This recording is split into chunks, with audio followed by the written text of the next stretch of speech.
गुरु अवज्ञाम साधूनाम निंदाम भेदम हरे हरौ वेद निंदाम हरिर्नाम बलात् पाप समीहनम अर्थवादम हरिर्नाम्नि पाखंडम नाम संग्रहे अलसे नास्तिके चैव हरिनामोपदेशनम नाम विस्मरणम चापि नामन्य नादरमेव च संत्यज्येद दूरतो वत्स दोषानेतान सुदारुणान। हे वत्स, इन 10 अपराधों से बच गए तो नाम तुम्हें भगवत प्राप्ति करा देगा। अगर ये 10 अपराध हैं तो ये दारुण अपराध नाम का प्रकाश नहीं होने देते। पहला, नामदाता गुरु का अपराध, उनकी अवज्ञा, उनका अनादर। गुरुर अवज्ञा पहला अपराध है। जो नामदाता गुरु की अवज्ञा करता है, चाहे जितना सर के बल खड़े होकर के साधन कर लो, वो मंत्र और नाम सिद्ध ही नहीं हो सकता, क्योंकि मंत्रदाता का अपराध करने वाले के हृदय में कहीं मंत्र प्रकाशित होता है।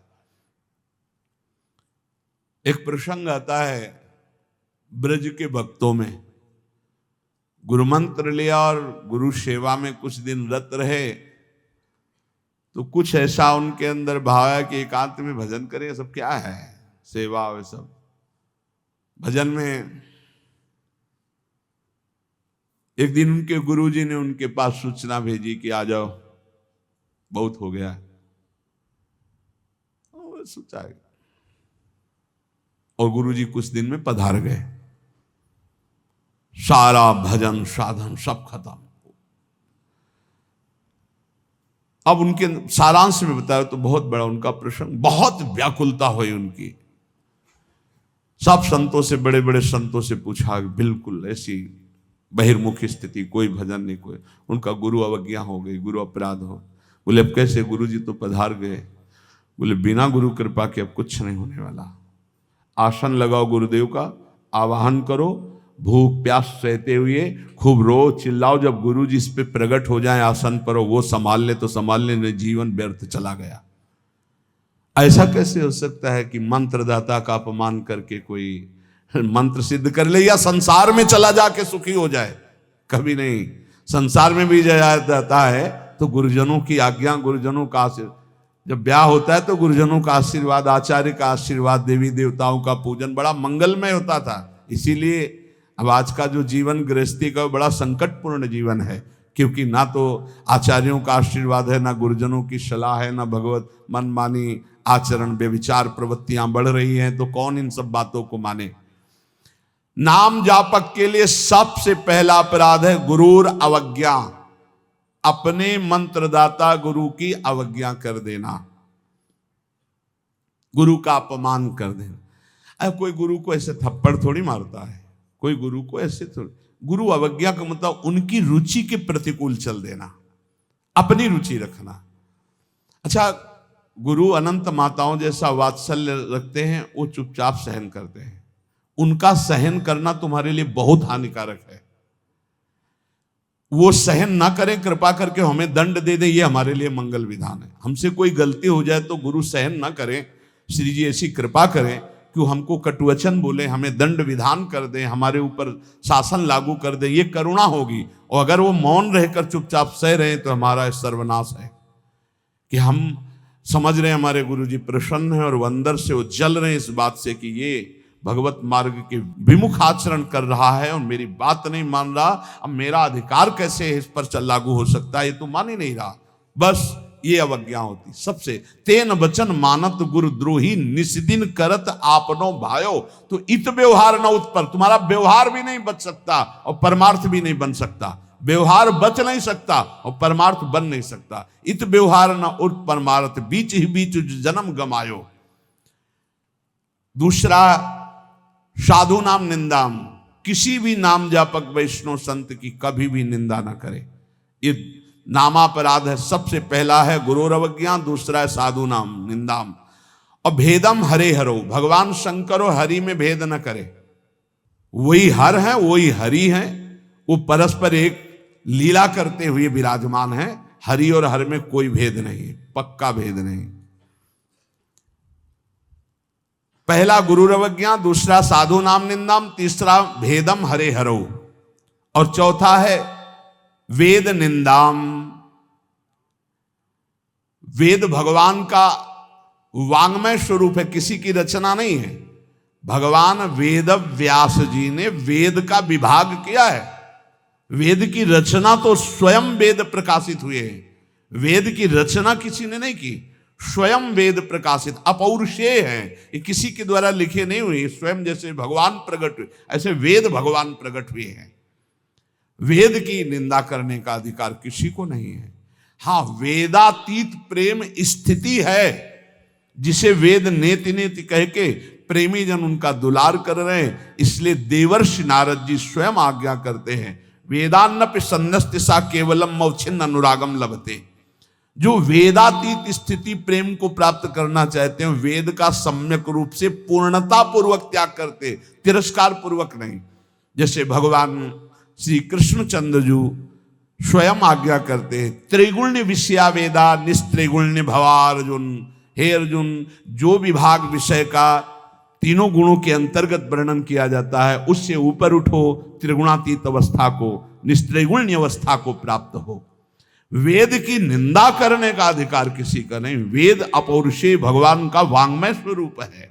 जो वेद की निंदा करते हो कभी भी नाम जापक, सफल नाम जापक नहीं हो सकते। हरिर नाम बलात् पाप शमीहनम।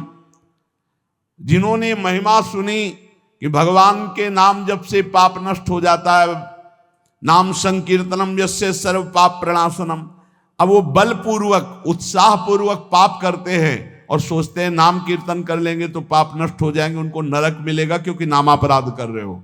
भगवान नाम के बल पर पाप करना, कि वो नाम कीर्तन कर लेंगे ना सब पाप नष्ट हो जाएंगे। फिर कह रहे अर्थवादम हरिर्नामनि, भगवान के नाम की महिमा को सुन करके कि अरे ये तो सब फल स्तुति केवल वर्णन है, ऐसा नाम का फल नहीं है, ये नामापराध है। नाम के प्रति अर्थवाद की केवल फल स्तुति मात्र है, नाम की ऐसी महिमा नहीं है, ये नामापराध है। और पाखंडम नाम संग्रहे, नाम लेने में पाखंड फैलाना, नाम की आड़ में व्यभिचार करना, नाम की आड़ में रुपया कमाना, नाम की आड़ में मनमानी आचरण करना, ये पाखंड है। ये नाम में पाखंड फैलाना, ये सब पाखंड की अंतर्गत आता है। हम नाम कीर्तन कर रहे हैं, जिनका हमको उन पर विश्वास नहीं कि वो विश्वंभर है, वो अनंत ब्रह्मांडों का स्वामी मां लक्ष्मी पति है, हमको हाथ फैलाना पड़ेगा। तो हमको भरोसा क्या है अपने आराध्य देव पर? अरे जिसके एक निमिष मात्र से अनंत ब्रह्मांडों का सृजन हो जाता है, नाम बल से उसको अधीन कर लिया जाता है। सुमिर पवन सुत पावन नामो, अपने बस कर राखे रामो। डोनेशन चाहिए तो हरि से मांग डोनेशन। वो मां लक्ष्मी पति है, वो अनंत ब्रह्मांडों का स्वामी है। जिसको प्रेरित करेगा या वो स्वयं आके करेगा, और करे ना करे मंगबो भलो न बाप सो जो प्रभु राखे टेक। फिर क्या मतलब रह गया? नाम जपने का मतलब क्या रह गया अगर भिखमंगापन ना मिटा तो? दूसरों से भगवान का दा। एक संत गंगा किनारे कहते थे, कहावे मुआर दासा करे नरन के आशा, तो कहो कहां रहा विश्वासा, कहां विश्वास हरि से रहा। तो नाम के बीच में ये पाखंड फैलाना, नाम का आश्रय लेकर के दुनिया का नाटक करना, ये नामापराध है। आगे अलसे नास्तिके चैव, नास्तिक पुरुष को उपदेश नहीं देना चाहिए नाम का।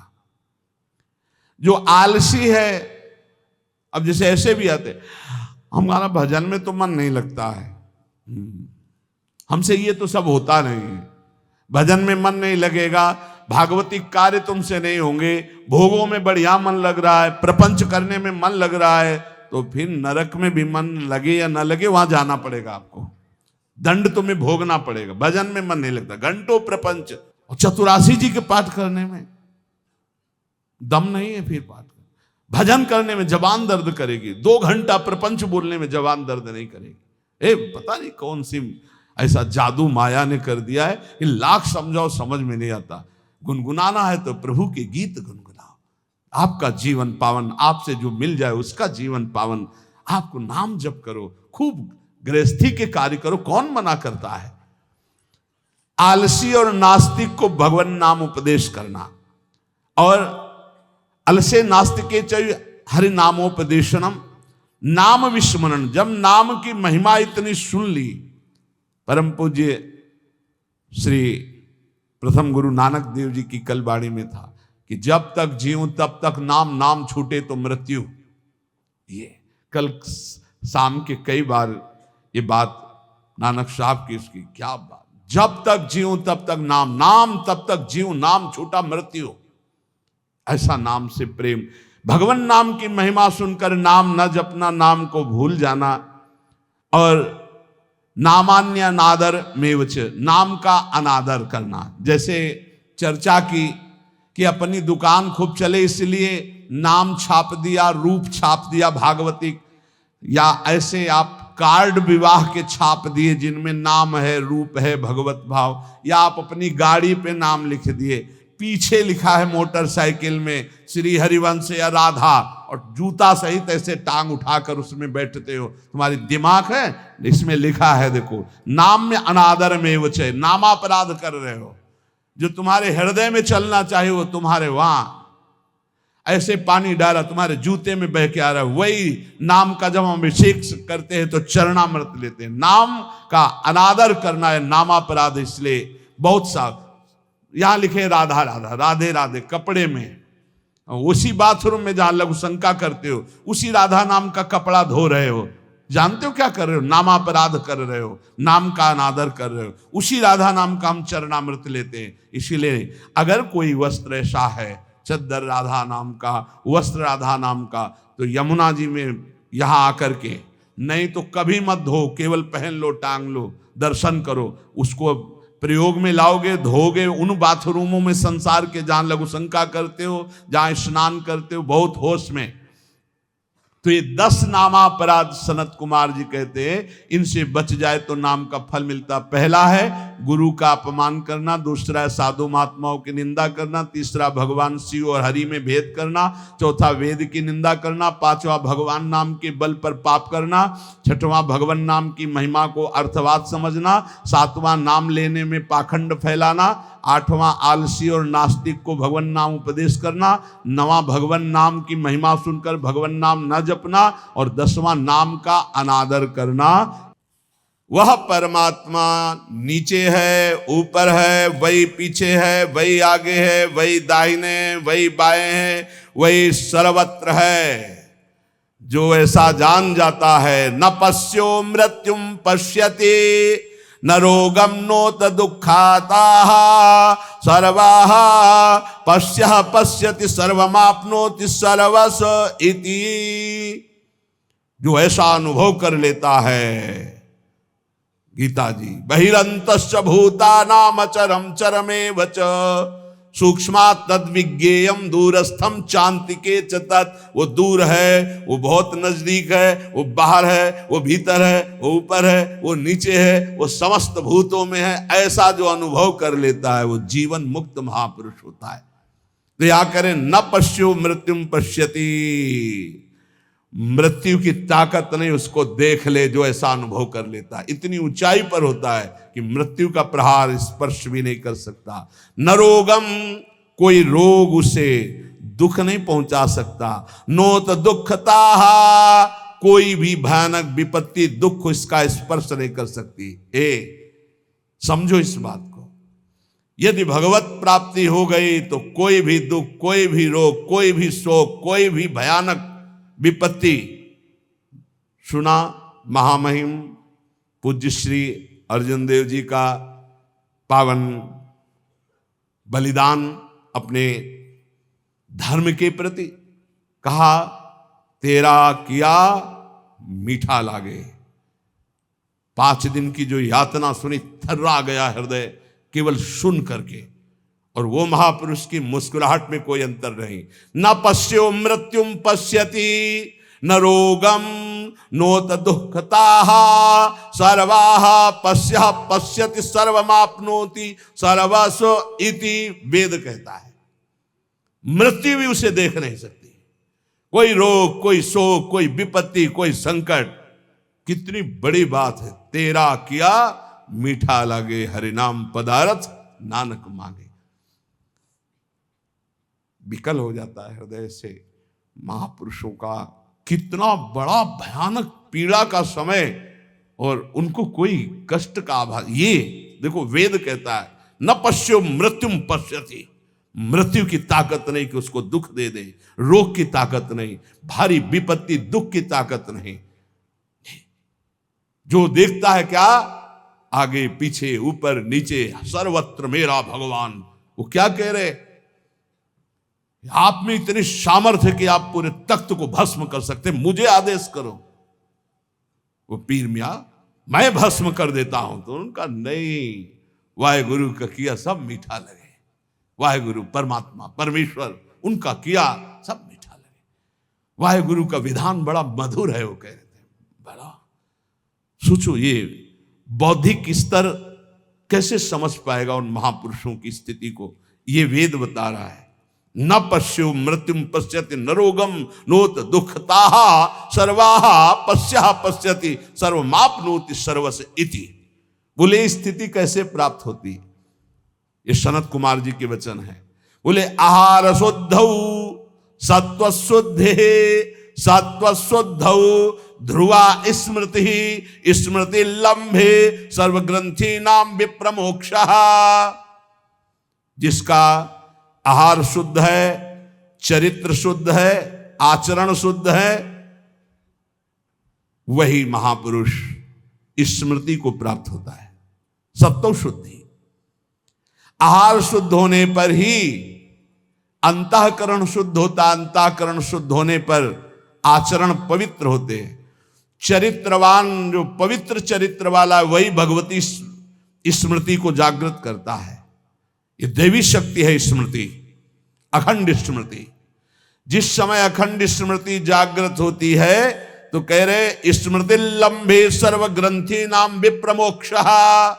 समस्त ग्रंथियां छिन्न भिन्न हो जाती हैं और वो जीवन मुक्त महापुरुष हो जाता है। इसलिए इन कामों से दूर रहो। निवृत्ति ही श्री सनत कुमार जी का उपदेश। निवृत्ति कर्मणः पापात् सततम पुण्यशीलता सद्वृत्ति समुदाचारः श्रेय एतदनुत्तमं मानुष्यम सुखम प्राप्य यह सज्जाति समुह्यति नालम स दुःख मोक्षाय संगो वै दुःख लक्षणाः। भूल कर भी कोई पाप कर्म मत करना, नहीं तो ये नष्ट कर देगा। कोई और नहीं, तुम्हारा पाप कर्म ही तुम्हारी बुद्धि में बैठकर या अन्य की बुद्धि में बैठकर तुम्हें दंड दे देगा। सदा सत्कर्म करो, सदाचरण करो, पाप कर्म से डरो। सनत कुमार जी कह रहे साधु पुरुष जिसे आदेश करते हैं कि ये करना चाहिए, वही बर्ताव पुण्य कहलाता है, और जिसे कहा जाता है ये नहीं करना चाहिए, वही पाप कहलाता है। उत्तम आचरण करने वाले बनो, सदाचार पालन करो। जहां सुख का नाम नहीं है, ऐसे मानव शरीर को पाकर विषय भोगों में रत जो होता है वो अज्ञान में डूब जाता है। विषयों का संयोगी सीधे नरक गमन। त्रिविधम नरकस्येदं द्वारम नाशन्मात्मनः कामः क्रोधः तथा लोभः तस्मादेत्रयं त्यजेत। काम क्रोध लोभ मद ये सीधे नरक पहुंचाते हैं। सीधे कामः क्रोधः तथा लोभः। और गोस्वामी जी कह रहे काम क्रोध मद लोभ सब ये नाथ नरक के पंथ। यही रास्ते हैं, ये नरक पहुंचा देंगे। इसलिए इस मानव शरीर को पाकर विषय भोगों में जो आसक्त होकर अज्ञान मोह में डूब करके अपना समय नष्ट कर देता है, वो कभी दुख से छुटकारा नहीं पाता है। इसलिए नित्यम क्रोध तपो रक्षेत श्रियम रक्षेत च मत्सरात्। विद्यां मानवा मानाभ्यामात्मानं तु प्रमादतः। मनुष्य को चाहिए, साधक को चाहिए कि जब उसका भजन बढ़ता है तो उसके भजन को नष्ट करने के लिए, तप को नष्ट करने के लिए क्रोध बहुत बढ़ जाता है। इसलिए क्रोध के द्वारा अपने भजन और तप की रक्षा करे, क्षमा के द्वारा। जहां क्रोध हो तो समझ लो भजन तुम्हारे नष्ट करने के लिए ये लीला की गई है माया के द्वारा। क्षमा कर दो, चुप हो जाओ, शांत हो जाओ। कल एक उपासक बहुत अच्छे सुलझे हुए, तो उनका जब कोई हमें ज्यादा सताता है तो हम ये कह देते हैं, देख लेना श्री जी तुम्हें देख लेंगी। और फिर बोले जो उसकी दुर्दशा होती तो थोड़ा अच्छा लगता है कि हाँ भगवान हमारी सुनते हैं। हमका गलत भैया गलत, सब मिटिया मेट हो रहा है। ये जो साधन भजन करो सबका प्रयोग हो रहा है, तुम्हें आनंदित नहीं होना, तुम्हें रोना है कि ऐसा क्यों हो रहा है। तुम्हें प्रार्थना करनी कि हे प्रिया जो यदि मेरे मन में भी आ जाए तो इसको दंड मत देना, तब तुम्हारा भजन बचेगा। अगर ऐसे आनंदित होने लगे ना तो भजन भी नहीं होगा, आगे उल्टा आप पे आना शुरू हो जाएगा। तब सोचोगे कि भगवान तुम्हारी सुनते नहीं। नित्यम क्रोध तपो रक्षेत, अपनी रक्षा तपस्या और भजन की क्रोध से कर लो, नहीं ये नष्ट कर देगा। क्रोध ऐसा होता है, जब गुस्सा आती तो बाहरी गुस्सा हम अगर रोक लेते हैं तो अंदर से चलने लगता है कि ठीक है हम तो कुछ नहीं बोल रहे, पर हम जिनकी आराधना कर रहे हो तुम्हारे देख लेना पक्का हो जाएगी, पर तुम्हारा भजन चला जाएगा, ये बात पक्की। तो यहां कह रहे हैं कि नित्यम क्रोध तपो रक्षित संयम। जहां कहीं भी साप दिया है किसी ऋषि ने तो उसी समय वहां लिखा मिलेगा कि वो तप के लिए, जैसे देवर्षि नारद जी ने जेवी नलकूबर मणिग्रह को श्राप दिया कि तुम वृक्ष योनि को, उसी समय फिर वो बद्रिकाश्रम के लिए लिखा कि तप के लिए चले गए, क्योंकि तप उधर लगा तो पूरा करो चल के उसे। भजन करना बहुत कठिन है, करके बचाना बहुत कठिन है, क्योंकि जहां आप भजन बढ़ाएंगे तो माया आपके भजन को छीनने के लिए प्रतिकूल व्यवहार करने वाला भेजेगी और आपको क्रोध दिलाएगी। यदि आप क्रोध नहीं दिलाए तो चतुर बचा ले गए भजन को, और अगर गुस्सा आ गई तो अहित तो उसका हो ही जाएगा, पक्का है जो आपको क्रोध दिला रहा है, लेकिन आपका भी अहित हो जाएगा क्योंकि आपका भजन क्षीण हो जाएगा। नित्यम क्रोध तपो रक्षेत, नित्य सावधान रहो, तुम्हारे सामने तुम्हारे भजन और तप को नष्ट करने के लिए भेजा जाएगा। नित्य सुरक्षित भजन को बढ़ाना है, गुस्सा दिलाने के लिए। रक्षित श्रियम रक्षेत च मत्सरात, जो भागवतिक ऐश्वर्य प्रकट होता है उसका नाश हो जाता है दूसरों पर ईर्ष्या करने से। ध्यान रखना है। सनत कुमार जी बोल रहे, तुम्हारा भजन क्यों नहीं प्रभाव दिखाई दे रहा, तुम्हारा तप क्यों नहीं आगे बढ़ रहा? बोले गुस्सा करते हो इसलिए तुम्हारा भजन क्षीण हो जाता है। बोले तुम्हारी भागवतिक संपत्ति वैभव क्यों नहीं बढ़ रहा, आध्यात्मिक? बोले तुम किसी से डाह करते हो, ईर्ष्या करते हो, मत्सरता करते हो। तो रक्षेत च मत्सरात रक्षेत श्रियम, अपने भागवतिक ऐश्वर्य की सुरक्षा के लिए किसी से ईर्ष्या मत करो, किसी से डाह मत करो। विद्यां मानावमानाभ्याम आत्मानं तु प्रमादतः, तुम्हें जो ज्ञान प्राप्त हुआ है वो नष्ट हो जाएगा यदि मान सम्मान में लग गए या अपमान में बुरा मानने लगे। मान सम्मान को अच्छा मानने लगे और अपमान को बुरा मानने लगे जो संसारियों को लगता है। अगर तुम ऐसा माने तो तुम्हारी विद्या नष्ट हो जाएगी जो तुम्हें भागवतिक ज्ञान प्राप्त हुआ है। इसीलिए श्रीपाद प्रबोधानंद जी ने वृंदावन महिमामृत में कहा, सम्मानम कलयाति घोर गरलम नीचापमानम सुधाः, सम्मान को घोर विष के समान समझो, नीच पुरुषों द्वारा किए हुए अपमान को अमृत के समान समझो। नीच पुरुषों के द्वारा, जिसे तुम अपने शासन में ले सकते हो, तप के द्वारा नष्ट कर सकते हो या व्यवहार बल के द्वारा नष्ट कर, सब कुछ है, लेकिन आप सह गए, कुछ नहीं बोले। नीचा अपमानम सुधा, अमृत की तरह पी गए अपमान को, तो आप अपने भजन को बचा ले गए, अपने ज्ञान को बचा ले गए, अपनी विद्या को बचा ले गए। और यदि कोई सम्मान कर रहा है, आप हर्षित हो रहे, आनंदित हो रहे, मेरा सम्मान हो रहा है, तो आपका सद्ज्ञान नष्ट हो जाएगा। बोल रहे श्री सनत कुमार जी, विद्यां मानावमानाभ्याम आत्मानं तु प्रमादतः, जो विद्या है, जो ज्ञान है आपका, वो इसीलिए प्रवीण नहीं हो पा रहा क्योंकि मान अपमान में आप उसको खो देते हैं। मान अपमान विद्या को नष्ट कर देता है, ईर्ष्या भागवतिक ईश्वर को नष्ट कर देती है, क्रोध भागवतिक भजन और तप को छीन कर देता है। अब अपनी आत्मा के बंधन को बचाइए प्रमाद से। कह रहे मात्मानम तु प्रमादतः, प्रमाद जो आपकी दिनचर्या है, जो आपका भागवतिक नियम है, जो भजन नियम है, इनमें प्रमाद बहुत बड़ा विघ्न पैदा। अरे कर लेंगे ना, 11 माला ही तो बोला है, 2-3 दिन अगर नहीं करेंगे तो आगे चलकर जोड़ के कर लेंगे। नहीं नहीं नहीं, नियम नियम होता है। अगर नियमावली का प्रमाद के द्वारा तिरस्कार करोगे तो आप अपने आत्मा को इस संसार बंधन से मुक्त नहीं कर पाओगे। इसलिए कह रहे हैं मात्मानम तु प्रमादतः, प्रमाद से अपने आप की रक्षा कर लो। ये प्रमाद ना करने योग्य कार्य को करना और करने योग्य कार्य को टाल देना, ये प्रमाद कहलाता। अप्रमादी भगवत प्राप्ति करने की योग्यता रखता है। क्या? ना करने योग्य कार्य को टाल देता है और करने योग्य कार्य को जो काल करे सो आज कर, जो आज करे सो अब, और जो बुरा कार्य का संयोग बनता है उसे कल के लिए टाल देता है, कल से परसों के लिए टाल देता है।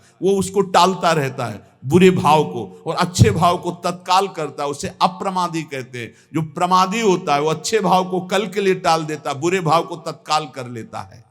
तो इससे आत्मबंधन उसका दृढ़ हो जाता है। आनशंस्यम परो धर्मः क्षमा च परमं बलम्, आत्मज्ञानम परम ज्ञानम सत्यम ही परमं हितम। सबसे बड़ा विश्व में बलशाली कौन है? जो क्षमावान है। जो आपके प्रति अपराध करे आप क्षमा कर दो तो आप बहुत बलशाली हो, आपके ऊपर भगवान की विशेष कृपा होगी। और ज्ञान कौन श्रेष्ठ है? जो आत्मज्ञान, सर्वत्र मेरे प्रभु विराजमान है, ये भक्त का ज्ञान होता है। सर्वान वस्तुतया निरीक्ष, और ज्ञानी आत्मस्वरूप अपने में सबको देखता है। और सबसे बड़ा मित्र कौन है? सत्य। सत्य ये सबसे बड़ा मित्र, जो सत्य को स्वीकार करता है। मानो बहुत प्रिय मित्र हमारे साथ है, वो सत्य तुम्हारी रक्षा कर लेगा, सत्य तुम्हें समस्त विपत्तियों से बचा लेगा। संचिन्वन्ने कमे वैनम कामानाम वितृप्तकम व्याघ्या पशुमिवासाद्य मृत्युरादाय गच्छति तथाप्युपायं संपश्येत् दुःखास्यास्य विमोक्षणे। अय उपासक तू ऐसा समझ, सनत कुमार जी कह रहे हैं, जैसे नवीन नवीन घास को देख करके हिरन और हिरनी खूब चरते हैं और विलासिता में मगन हैं, उनको पता नहीं कि व्याघ्र उन पर निशाना लगा चुका है, सिंह उन पर दृष्टि रखे है और अचानक आकर उनको दबोच लेता है। वो अतृप्त रहते हैं, हरी हरी घास चरते हुए हिरनी के साथ भोग विलासिता में अतृप्त ही मृत्यु रूपी दंड उन्हें प्राप्त हो जाता है, सिंह उन्हें फाड़ देता है। ऐसे ही तू जो भोग विलासिता में नए नए भोगों की चाट में मगन है, काल रूपी सिंह तेरे पर निशाना लगाए और तुझ अतृप्त को मृत्यु दंड देकर हटा देगा, इन सब से हटा देगा। इसलिए सावधान।